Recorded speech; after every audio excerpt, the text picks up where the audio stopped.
Ядерное оружие в Беларуси. Комитеты Верховной Рады выносят решение о законе про мобилизацию, и американские сенаторы, которые готовы к компромиссу, только бы разблокировать помощь Украине. Обо всем этом расскажу подробнее в эфире «Нехта». Самые важные и интересные новости. Лукашенко не блефовал по поводу ядерки, теперь она на границе с Литвой. Авиабаза Лида, расположенная в 40 километрах от литовской границы, и единственное крыло белорусских ВВС, оснащенное самолетами Су-25, является наиболее вероятным кандидатом. Израиль готов к войне на два фронта и готов воевать с Хизбаллой. Она рискует втянуть Ливан в такую разруху, которую народ Ливана не заслуживает, которую мы не заслуживаем. И сейчас мы находимся на развилке дорог. Взрывы на железной дороге в Российской Федерации – обычное дело. Уже третий взрыв за последние месяцы.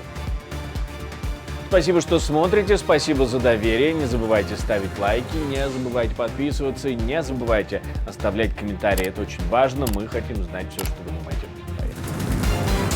Россия разворачивает ядерное оружие в Беларуси, об этом пишет The Wall Street Journal. Авторы отмечают, что, скорее всего, Путин, размещая оружие на границе с НАТО, хочет заставить Альянс перестать поддерживать Украину. В конце прошлого месяца Лукашенко уже заявлял, что Россия завершила развертывание тактического ядерного оружия, но полноценной информации не было. Поэтому западные чиновники, видимо, сочли это блефом. Федерация американских ученых проанализировала разведывательные данные из открытых источников, в том числе видеоматериалы Министерства обороны Беларуси, и пришли к выводу, что авиабаза Лида, расположенная в 40 километрах от литовской границы, и единственное крыло белорусских ВВС, оснащенное самолетами Су-25, является наиболее вероятным кандидатом в выполнении новой миссии Беларуси по ядерному обмену с Россией. Заявление Лукашенко о финализации развертывания ядерного оружия на территории Беларуси прозвучало на фоне угроз России в адрес Запада, в частности, Финляндии и Польши. Недалеко от нефтебазы в Нижнем Тагиле на ЖД-путях сработало взрывное устройство. Это уже в третий раз за 2 месяца. Сейчас это произошло возле станции Сан-Донато под Нижним Тагилом. Станция Сан-Донато. Об этом пишут российские телеграм-каналы. Взрывное устройство сработало под цистерной. Также пишут, что недалеко от места взрыва нашли еще одно взрывное устройство. Сразу несколько комитетов Верховной Рады Украины рекомендовали доработать правительственный законопроект про мобилизацию с учетом правок, пожеланий народных депутатов.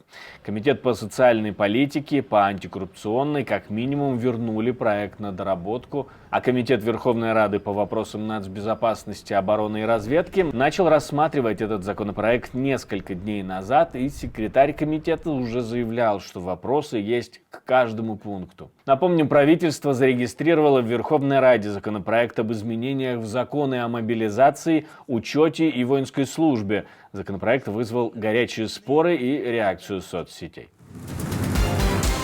Пока все цели не будут выполнены, Израиль будет продолжать войну, говорит премьер-министр страны. Мы не остановимся до победы. Война не должна быть остановлена, пока мы не достигнем всех ее целей. Уничтожение Хамаса, возвращение всех наших заложников и обеспечение того, чтобы Газа больше не представляла угрозы для Израиля. Я говорю это и нашим врагам, и нашим друзьям. Это наша ответственность, и это наше обязательство. Все остальные соображения должны быть отброшены, и мы должны продолжать до полной победы.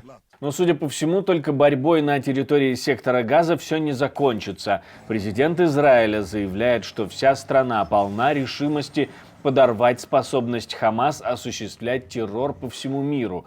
Он называет Хамас террористической сетью. Это не только война между Израилем и Хамас. Она связана с ценностями свободного мира, как мы видим их во всем мире.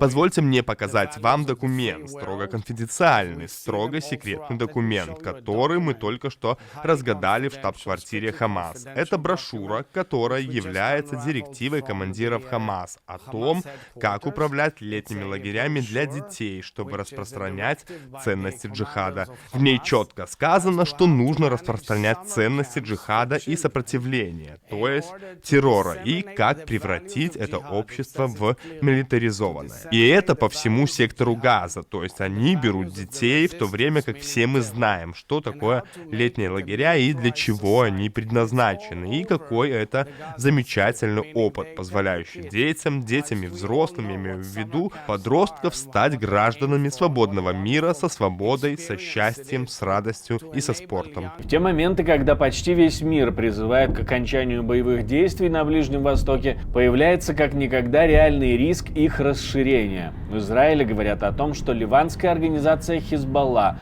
втягивает Израиль в боевые действия на территории уже этой страны. И премьер-министр Израиля уже отреагировал, и Биньямин Нетаньяху уже заявил, что Израиль готов к войне с Хизбаллой. Но политическому руководству было ясно, что Хезболла втягивает Ливан в совершенно ненужную войну. Войну, которую начал Хамас. Она рискует втянуть Ливан в такую разруху, которую народ Ливана не заслуживает, которую мы не заслуживаем. И сейчас мы находимся на развилке дорог. Либо Хезболла отступит, либо мы ее оттолкнем. Либо она отступит, либо ее оттолкнут. Сейчас у мира есть очень узкая дипломатическая возможность добиться выполнения резолюции Совета Безопасности ООН и оттеснить Хизбаллу от границы, говорит пресс-секретарь правительства. Систематическая агрессия Хизбаллы сделала эту резолюцию Совета Безопасности недействительной. Вместе с тем, ударом с беспилотника на юге Ливана был уничтожен один из лидеров Хизбаллы. Его ликвидацию подтвердила сама организация. Висам ат-Тавиль был старшим командиром спецподразделения «Радван», которое считается одним из самых боеспособных отрядов Хизбаллы. Ключевой недостающий компонент самолета Boeing Max 9 компании Alaska Airlines, совершившего аварийную посадку, был найден на заднем дворе одного из домов в пригороде Портленда, штат Орегон. Я рада сообщить, что мы нашли дверную заглушку. Спасибо, Боб. Я не буду называть фамилию Боба, но Боб связался с нами по адресу witness@ntsb.gov с 2 фотографиями дверной заглушки и сказал, что нашел ее у себя на заднем дворе. В результате аварии, произошедшей по пути в Онтарио, штат Калифорния, самолет разгерметизировался, и пилоты были вынуждены повернуть назад. Самолет благополучно приземлился со всеми 171 пассажиром и 6 членами экипажа на борту. Резиденция экс-премьер-министра Японии сгорела из-за ароматической палочки. Огонь тушили около 6 часов. В результате здание полностью разрушено. Сгорело около 800 квадратных метров территории. Никто не пострадал, хотя и сам экс-премьер, и его дочь, и даже экс-министр обороны Японии находились в то время внутри.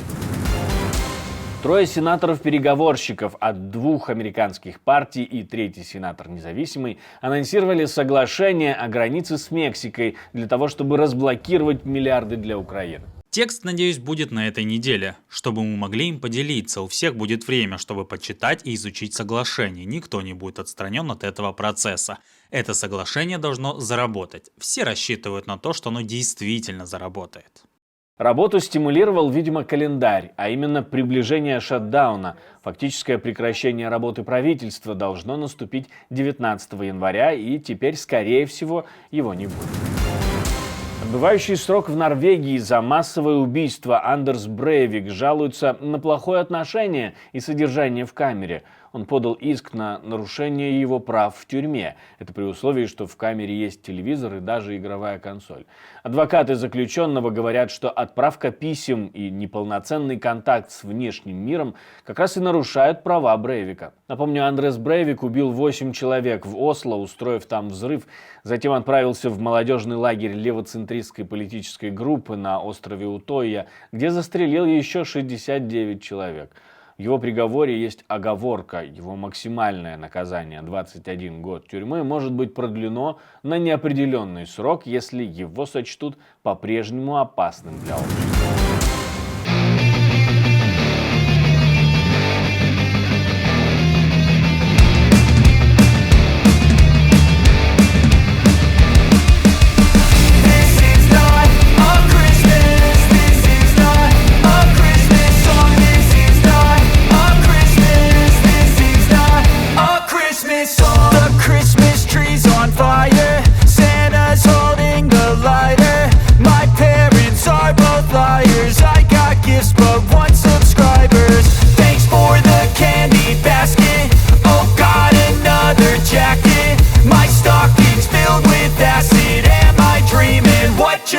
happen. This is not a Christmas. This is not a Christmas song. This is not a Christmas. This is not a Christmas song. This is not a Christmas. This is not a Christmas song. This is not a Christmas. This is not a Christmas song. My neighbors compete to see who can put up more blinding lights. The kids all wish away the month 'cause they want presents in sight. This year had me so mad. Спасибо, что смотрите, спасибо за доверие, жду ваших лайков, комментариев и репостов, хочу знать все, что вы думаете, и нам очень важна ваша реакция на любое наше видео. На этом все, до встречи и хороших вам новостей.